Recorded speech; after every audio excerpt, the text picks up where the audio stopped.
नमस्कार दोस्तों, अगर आप लोग भी 2025 में बिहार बोर्ड से मैट्रिक का इस बार फाइनल एग्ज़ाम देने वाले हो तो आज हम इस वीडियो में आप लोगों को हिंदी के 50 को ऐसे ऑब्जेक्टिव क्वेश्चन बताने वाले हैं जो 50 में 50 आपको बोर्ड एग्जाम में लड़ जाएगा। तो अच्छे से आप लोग याद कर लीजिए क्योंकि 100% ये लड़ने वाला ऑब्जेक्टिव क्वेश्चन है। एक बार आप लोग ज़रूर वीडियो को देखिएगा, ठीक है ना।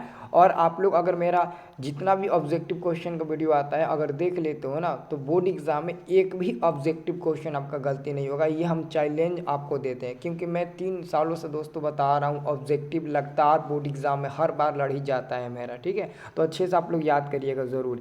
तो पहला नंबर क्वेश्चन है बाबू कि बाबा साहेब भीमराव अम्बेडकर का जन्म किस राज्य में हुआ था। तो बाबा साहेब भीमराव अम्बेडकर का जन्म दोस्तों मध्य प्रदेश में हुआ था। कब हुआ था? तो 14 अप्रैल 1891 ईस्वी में। आप लोग को याद भी होगा, ठीक है। अगला क्वेश्चन आपका दूसरा नंबर है कविता नहीं है, मतलब कि इन 4 ऑप्शन में से कौन ऐसा ऑप्शन है जो कविता नहीं है। आप लोग पद खंड गद्य खंड दोनों मतलब कि आप लोग मतलब कि चैप्टर को पढ़े होंगे, कहानी वाला भी, निबंध वाला भी, कविता वाला भी। तो देखिए एक वृक्ष की हत्या आपका कविता है, लौट कर आऊँगा फिर भी ये भी कविता है, लेकिन नौबत खाने में इबादत ये हमारा कविता नहीं है। तो सी नंबर वाला बिल्कुल सही जवाब हो जाएगा। हमारी नींद भी आपका कविता ही है, ठीक है। तो ऑप्शन नंबर सी वाला बिल्कुल सही जवाब हो जाएगा। तीसरा नंबर क्वेश्चन है रामधारी सिंह दिनकर का जन्म किस जिले में हुआ। तो रामधारी सिंह दिनकर का जन्म बिहार के बेगूसराय जिले के सिमरिया गांव में हुआ था। तो आंसर आपका हो जाएगा ऑप्शन नंबर दोस्तों सी नंबर तीसरा का सही जवाब मिल जाएगा। चौथा नंबर क्वेश्चन है निम्नलिखित में से विशेषण का भेद नहीं है, मतलब कि विशेषण 4 प्रकार के होते हैं। तो उन 4 प्रकारों में से कौन ऐसा प्रकार है जो ऑप्शन में नहीं दिया है। तो देखिए डी नंबर वाला संख्यावाचक दोस्तों, नहीं संख्यावाचक विशेषण होता है जी। ऑप्शन नंबर ए होगा क्योंकि प्रविशेषण विशेषण का प्रकार नहीं होता है। विशेषण का प्रकार गुणवाचक होता है, परिणामवाचक होता है, संख्यावाचक होता है, सर्वनामिक होता है। मतलब ये सब हमारा विशेषण का प्रकार है, लेकिन प्रविशेषण ऑप्शन नंबर ए वाला जो है ना वो विशेषण का प्रकार नहीं है। अगला क्वेश्चन है तार सप्तक का संपादक किया है। तार सप्तक का संपादक किया है या फिर इनके लेखक कौन है, ये किसकी कृति है। तो आप लोग बता देना अज्ञेय जी। अज्ञेय का पूरा नाम क्या है? सच्चिदानंद हीरानंद वत्स्यायन अज्ञेय, याद होना चाहिए आप लोगों को। अगला क्वेश्चन 6 नंबर है खोखा के दांत किसने तोड़े। बाबू खोखा के दांत किसने तोड़ा था? मदन ने तोड़ा था। मदन को दांत तोड़ा था? तो 2 दांत तोड़ा था। आप लोग याद रखिएगा। सभी लोग वीडियो को लाइक करिएगा और कमेंट करके बताइएगा ये वीडियो आप लोगों को कैसा लगा। ऐसे ही इंपॉर्टेंट अगर वीडियो चाहिए तो आप लोग कमेंट करना, चैनल को सब्सक्राइब भी आप लोग कर लीजिएगा। अगला क्वेश्चन आपका दोस्तों 7 नंबर है जारशाही स्थित है। दोस्तों जारशाही रूस में स्थित है, सोवियत संघ। आप रूस पर टिक लगाइएगा। अगला क्वेश्चन आपका 8 नंबर आता है लेखक अपने पिता से क्या मांगना चाहता था। तो मछली मांगना चाहता था ना, डी नंबर आंसर आपका हो जाएगा। अगला क्वेश्चन है कि मंगू जन्म से पागल थी। मंगू जन्म से ही वो पागल थी। आपको याद रखना है ऑप्शन नंबर ए आपका बिल्कुल सही जवाब। देखो बहुत लोग इसका आंसर कहते हैं सर जी गूंगी होगा। देखो बाबू गूंगी का अर्थ अलग हो जाएगा, पागल का अर्थ अलग हो जाएगा। गूंगी मतलब कि केवल वो मतलब कि सुन नहीं सकती, बल्कि वो मतलब कि कान से वो सुन नहीं सकती, बाकी वो सब काम कर सकती है। गूंगी का मतलब ये नहीं कि उसको कुछ ना समझ में आए, बिल्कुल समझ में आएगा, बस कान से ही वो नहीं सुन सकती। और पागल का मतलब होता है कि कहो कुछ अलग, कहो और करे कुछ अलग, मतलब कि उसको कुछ ना समझ में आएगा। मतलब उसका छोट से लेकर बड़ तक उसका लालन पालन प्यार दुलार, मतलब कि जो भी पैखाना है खाना हो सब साफ सफाई करना, उसको कुछ ना समझ में आए, मतलब उसी को पागल बोलते हैं। और आप लोग पागल के बारे में अच्छे से जानते ही होंगे। अगला क्वेश्चन है बिरजू महाराज खुद को किसका शागिर्द मानते थे। इसका भी आंसर बहुत लोग पिता पर टिक लगा देते हैं, जबकि गलत है आंसर दोस्तों। ऑप्शन नंबर ए हो, बी नंबर होगा। क्या होगा? बी नंबर होगा। देखो इसका मतलब ये हुआ कि बिरजू महाराज खुद को किसका शागिर्द मानते थे। तो पिता नहीं होगा, शागिर्द का मतलब एक तरह समझो कि सबसे बड़ा जज किसे मानते थे। तो बिरजू महाराज खुद को किसका सबसे बड़ा जज मानते थे या फिर शागिर्द मानते थे? तो अपनी अम्मा यानी कि अपनी माँ को मानते थे। तो आप माँ पर ही टिक लगाइएगा। जातिवाचक का उदाहरण नहीं है तो बाबू विवेकानंद एक व्यक्तिवाचक संज्ञा है, इसलिए दोस्तों आपका डी नंबर वाला हो जाएगा। अगला क्वेश्चन है सुशीरवादों में शाह की उपाधि प्राप्त है। तो शहनाई ऑप्शन नंबर आपका डी नंबर सही उत्तर हो जाएगा। कर्मधारय समास नहीं है। तो बाबू इनमें से कर्मधारय समास कृष्ण सर्प नहीं है, क्योंकि कृष्ण सर्प जो है ना वो एक द्वंद्व समास का उदाहरण है। अगला क्वेश्चन है कविता नहीं है। इसमें बताना है कौन कविता नहीं है।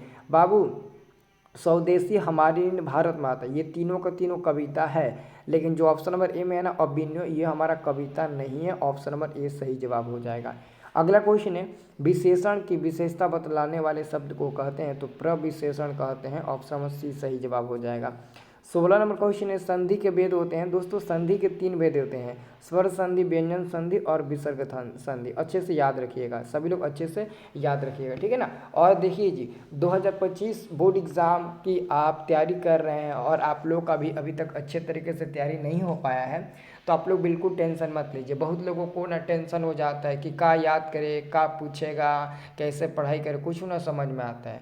तो बहुत लोग टेंशन में ना अपने आप को कुछ मतलब ना अलग तरीके से व्यवहार में ला देते हैं। तो आपको ऐसा बिल्कुल नहीं करना है, ठीक है ना। मेरे पास दोस्तों एक PDF नोट्स है, ये PDF नोट्स आपको एग्ज़ाम में बहुत काम आएगा। मतलब कि इस PDF नोट्स को एक बार लेकर ना 25 दिन 20 दिन का टाइम देकर एक बार इसे पढ़ लेते हो ना, तो इस PDF नोट्स में हम आपको वही क्वेश्चन दिए हैं जो कि इस बार के बोर्ड परीक्षा में 100% टकरा जाए, मतलब कि 100% एग्जाम में क्वेश्चन लड़ जाए। इसमें आपको ऑब्जेक्टिव सब्जेक्टिव सब मिलेगा, वो भी सब विषय का। एक ऐसा नहीं है कि केवल एक ही को विषय का देंगे, ऑल सब्जेक्ट का, सभी विषयों का ऑब्जेक्टिव और सब्जेक्टिव जो मेन है वो। अभी नहीं कि कोनो भी ऑब्जेक्टिव नहीं, जो फालतू का ऑब्जेक्टिव है उसे छाट दिए हैं, जो मेन ऑब्जेक्टिव वो वही दिए हैं। तो इसको प्राप्त करने के लिए आपको 199 रुपया लगेगा, ठीक है ना। 199 रुपये को दोस्तों कुछ ज़्यादा नहीं है, हर किसी की तुलना में बहुत ही कम है, ठीक है ना। तो अगर आपको लेना है तो आप ले सकते हैं। ये PDF नोट्स आपके व्हाट्सअप पर मिलेगा। आप व्हाट्सअप चलाते होंगे ना, तो आपके पर्सनल व्हाट्सअप नंबर पर हम शेयर कर देंगे। उसे ओपन करके आप कभी भी याद करते रहिएगा, सोते समय, उठते समय, जब टाइम मिले तब याद कर लीजिएगा। आंसर उसी में रहेगा, आंसर के साथ आपको देंगे, ठीक है। तो कैसे लेना है, ये हमारा नंबर है, आपको ऑनलाइन पेमेंट करके स्क्रीनशॉट दिखाकर या फिर हमें फ़ोन करके बता देना कि सर हम पेमेंट कर दिए हैं, आप देख लीजिए और PDF भेज दीजिए। या फिर आप किसी दूसरे से भी पेमेंट करा दीजिएगा और हमसे बोल दीजिएगा सर हमने पेमेंट करा दिया, आप देख लीजिए, मैं आपको आपके व्हाट्सअप नंबर पर PDF सेंड कर दूंगा। तो ये नंबर है मेरा, इसी नंबर से पे फ़ोन चलता है। ऑनलाइन आप पे फ़ोन, गूगल पे, पेटीएम कुछ भी कर सकते हो, ठीक है। तो ले लेना, बहुत ही अच्छा रहेगा।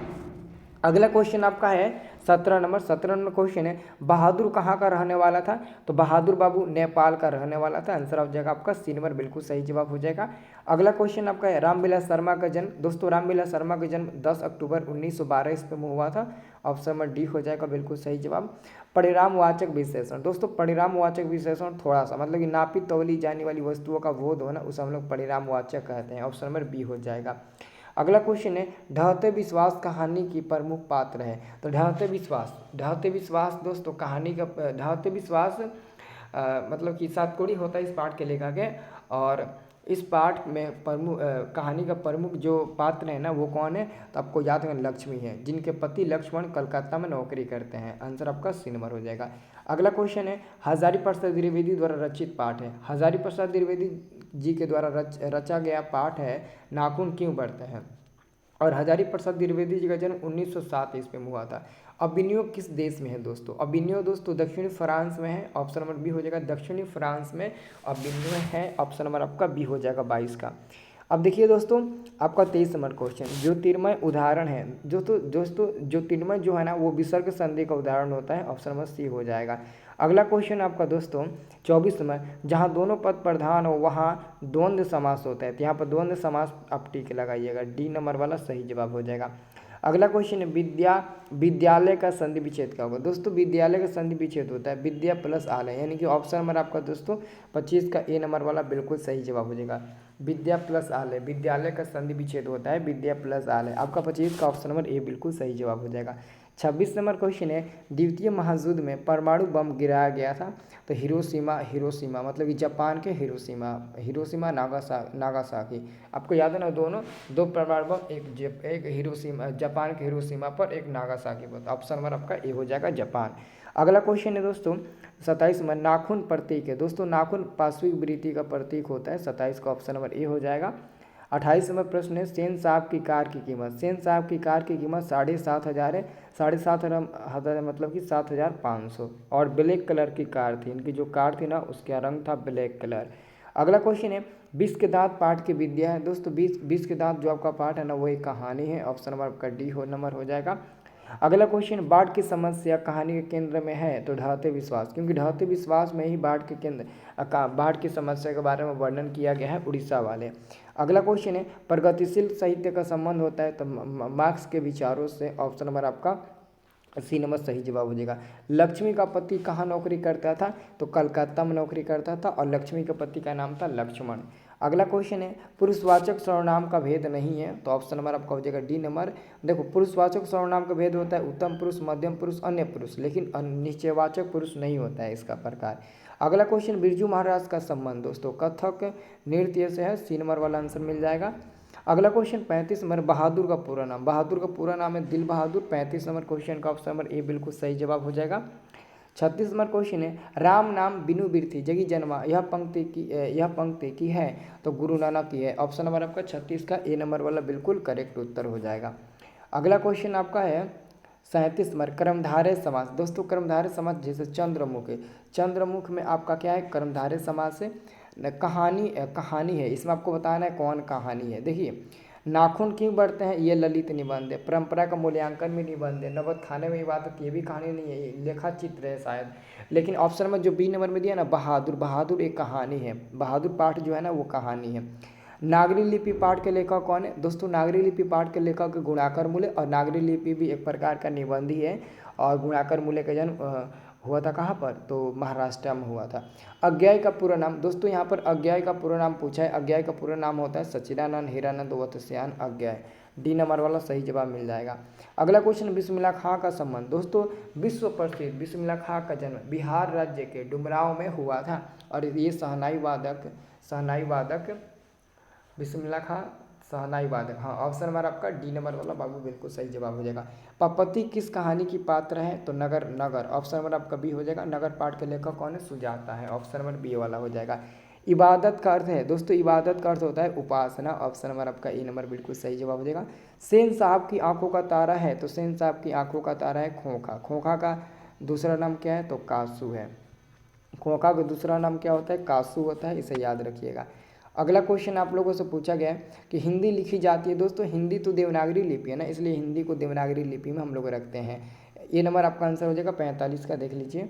46 नंबर क्वेश्चन शुद्ध वाक्य है, शुद्ध वाक्य देश में स्वर्ग से शांति है, रोटी ताजी है, मैं मेरा काम करूँगा, ये तो गलत है। आज की ताज़ा खबर, आज की ताज़ी खबर, ताज़ा खबर, रोटी ताज़ा है, ताज़ी है। देखो इसमें कन्फ्यूजन लग रहा है, ऑप्शन नंबर बी और डी को देखिए। बी देश में स्वर्ग से शांति है, रोटी ताज़ी है, रोटी ताज़ी है, और आज की ताज़ा खबर, आज का ताज़ा खबर, आज का ताज़ा खबर होना चाहिए ना, आज का ताज़ा खबर, आज का ताज़ा खबर, आज की ताज़ी खबर नहीं होना चाहिए, ठीक है ना। ऑप्शन नंबर आपका बी ही नंबर होगा, रोटी ताज़ी है, ठीक है। अगला क्वेश्चन है धरती कब तक घूमेगी पाठ के लेखक है, धरती कब तक घूमेगी पाठ के लेखक है सावरदैया, ठीक है ना, सावरदैया। और इस पाठ में प्रमुख केंद्र कौन है, तो सीता है। अगला क्वेश्चन है मोटर कार को कोई खतरा हो सकता है, तो किससे, सिर्फ और सिर्फ दोस्तों खोखा से ही हो सकता है, ऑप्शन नंबर ए हो जाएगा। अगला क्वेश्चन है ईसा की 14वीं-15वीं सदी के विजयनगर के शासकों ने अपने लेखों को किस लिपि में लिखा है, तो देवनागरी नहीं बल्कि नंदी नागरी, ऑप्शन नंबर आपका 49 का ए नंबर मिल जाएगा। 50 नंबर क्वेश्चन है बाबा साहब भीमराव अम्बेडकर के जन्म हुआ था, तो 1891 ईस्वी में 14 अप्रैल 1891 ईस्वी में हुआ था। आपको याद होना चाहिए, सभी लोग अच्छे से इसको याद करिएगा, ठीक है ना। कितना क्वेश्चन आपको याद था कमेंट करके ज़रूर बताइएगा, लाइक करिएगा और शेयर वर्ड आप लोग ज़रूर कर दीजिएगा, चैनल को सब्सक्राइब कर दीजिए। बस आप लोगों का सपोर्ट है, 7 लाख कंप्लीट करा दीजिए, उसके बाद से तो 1 मिलियन का टारगेट इस बार आप ही लोगों के हाथ में है, ठीक है ना। तो अगर चाहते हो कि स्टडी प्लस का परिवार भी 1 मिलियन क्रॉस करे, तो प्लीज़ सपोर्ट करिए बाबू आप लोग, ठीक है ना। मैं सदा आपका आभारी रहूँगा, ठीक है।